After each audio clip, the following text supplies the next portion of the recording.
Do you want to blast your enemies off into space? Wait, let me tell you something! Let me tell you! Well, today we're learning how to build a rocket, and all you need to start is an explosion. Explosions need three things: fuel, a source of oxygen, and a spark. And when you contain and direct this explosive pressure, you generate a force called thrust. And that's what rockets use to lift off. The mixture we created is classic gunpowder, and the use for it in rockets was accidentally first discovered in ancient China. During festivals, they chucked bamboo tubes filled with gunpowder into bonfires, creating mini explosions. But occasionally, these tubes would launch out instead. Of course, their next thought was, wow, we've been blessed with this new technology. I can't wait to make the world a better place. Let's make weapons. Which is how the first rocket was invented, the fire arrow, granting increased range. In fact, it worked so well that they realized that they didn't even need a bow anymore. Over centuries, improvements to this primitive rocket design were made all over the world, like in South India, where they created a more efficient iron-cased version. And then they stuck a sword on the end and created a rocket-powered spinning death scythe. But could these rockets really carry someone into space? Well, there's actually a Chinese folktale about this. Take a seat. I said take a seat. This is what the world's first aspiring astronaut looked like, and he supposedly strapped 47 of these fire arrows onto a chair to see if it could carry him into the air. Did it work? No, of course not! He burned to death.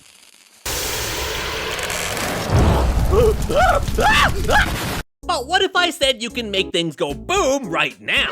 Well, you can with today's sponsor, War Thunder.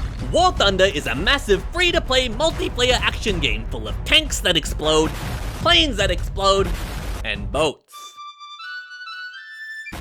You just learned the chemistry behind it, and now you can actually do it. Choose from a wide range of cool vehicles to complement your own unique playstyle, from iconic tanks, aircraft, helicopters, and ships, as well as rare prototypes from the mid-20th century to the present day. And you can even customize your vehicles with skins and stickers. Like, look, you can even put a cake on your tank. Epic military defense.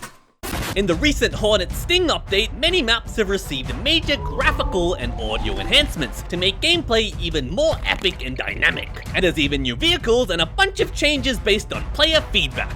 Download War Thunder for free on PC, PlayStation, or Xbox by using my link in the description below. All new players and those who haven't played for half a year or more will receive 100,000 silver lions, a special decorated Eagle of Valor, and more! And if you're more of a mobile gamer, download it on iOS or Android. All the same explosions, but just in your pocket.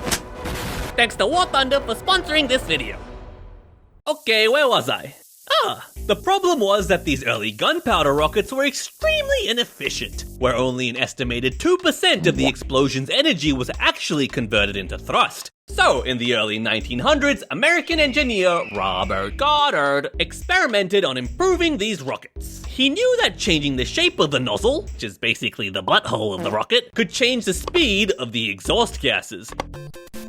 The faster the exhaust gases, the greater the thrust. And the design he settled on was known as the de Laval nozzle. The shape of this nozzle converges and then diverges. But why is it so goofy looking?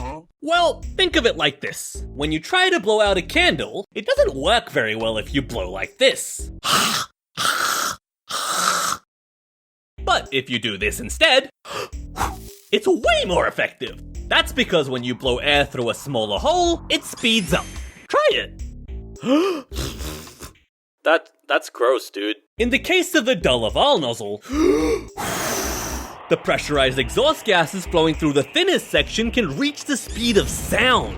So, using this special nozzle on a gunpowder rocket, Goddard was able to increase the efficiency from 2% to 64%, But unfortunately, that still wouldn't be enough to get you into space.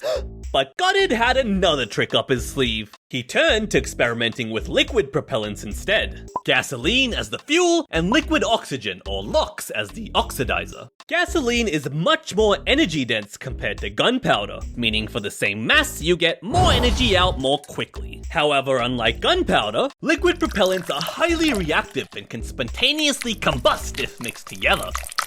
So he stored them in 2 separate tanks and connected them to a chamber with a bunch of pumps and pipes, ready to combust on command. And finally, on March 16th, 1926, Goddard launched the first documented liquid-fueled rocket.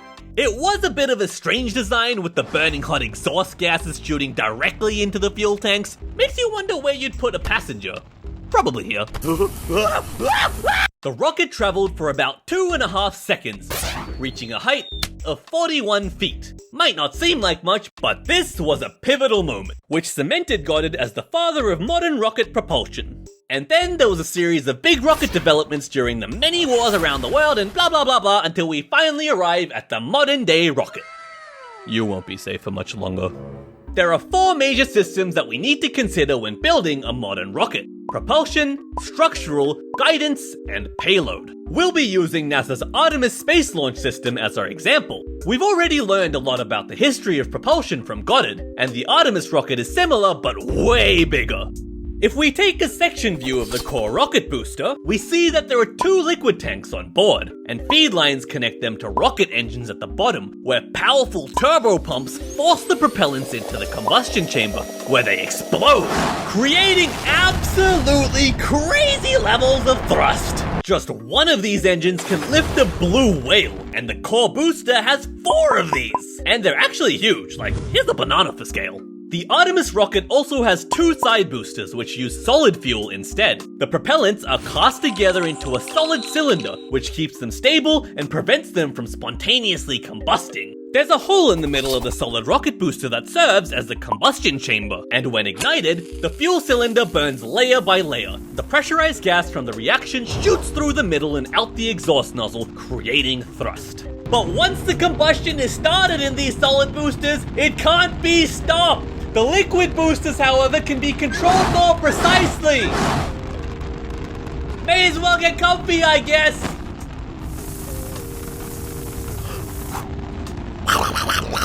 Next, let's look at the structural system. Have you ever thought about why rockets are shaped like this?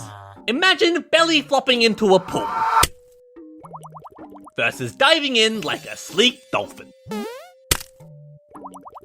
You basically want your rocket to be a dolphin. That's why rockets use a cone shape instead of flat shapes like this to overcome air resistance.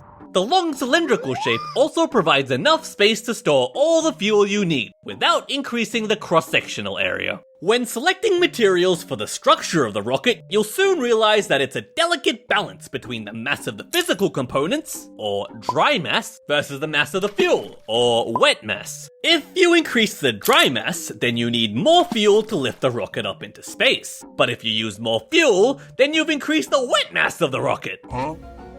Which means you need even more fuel to lift that extra mass. And then you need even more fuel, and even more fuel, and this is known as the tyranny of the rocket equation, and it's why rockets are basically all fuel, and then a little bit of scrap metal at the top.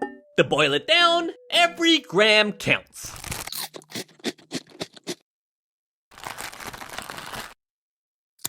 Hey, stop eating those cookies, man! Next is the guidance system, the brains of our rocket. There's a bunch of sensors which track the rocket's orientation, velocity, and acceleration, so it knows when it's going off course or when it's wobbling. Based on this information, the nozzle can actually swivel to redirect the rocket in a process known as gimbaling. I like that word, gimbaling. And once all these systems are in place, all that's left is to choose a payload for the rocket to carry. Could be a satellite, could be explosives, could even be nothing. But in this case, it's you! Typically, payloads are placed at the very top of the rocket, the safest location. This keeps them far away from all the explosions happening down here, and in the case of emergencies, the payload can quickly eject from the rest of the rocket. But that feature's been removed from this rocket, because we needed some extra weight reduction.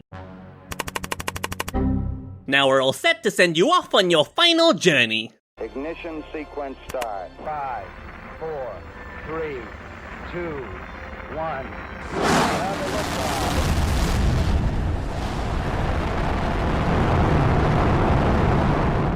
During liftoff, the two solid rocket boosters provide the bulk of the initial thrust. It only takes a few minutes till they're completely used up, but they're enough to get the rocket almost all the way up into orbit. Once the solid boosters are empty, they're jettisoned off to save weight. Next, the giant liquid core booster continues firing, guiding the rocket into orbit until it too runs out of fuel. And now the final upper stage of the rocket separates from the core booster. It has its own mini liquid rocket engines which it can use for any movements once it's in orbit. Oh, but we're not staying in orbit. Hello, it's me. While we wait for our friend to reach his final destination, I wanted to take a second to thank you all for your support over the last year. The channel's growth has been overwhelming, to be completely honest. I'm super grateful. I've got so many more ideas that I want to try out, and I'm excited to keep going. I just wish I could make these videos faster, but it is what it is. And yeah, that's pretty much it. Thank you all again, and I'll see you around. Now, where were we?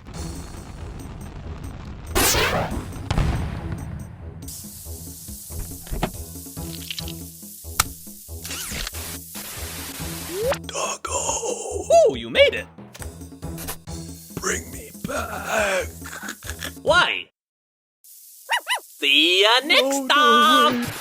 Well, that was fun. And lastly, if you still want to blow stuff up, you can play War Thunder for free on PC, PlayStation, Xbox, or on your mobile device by using my link in the description below. Thanks again to War Thunder for sponsoring this video.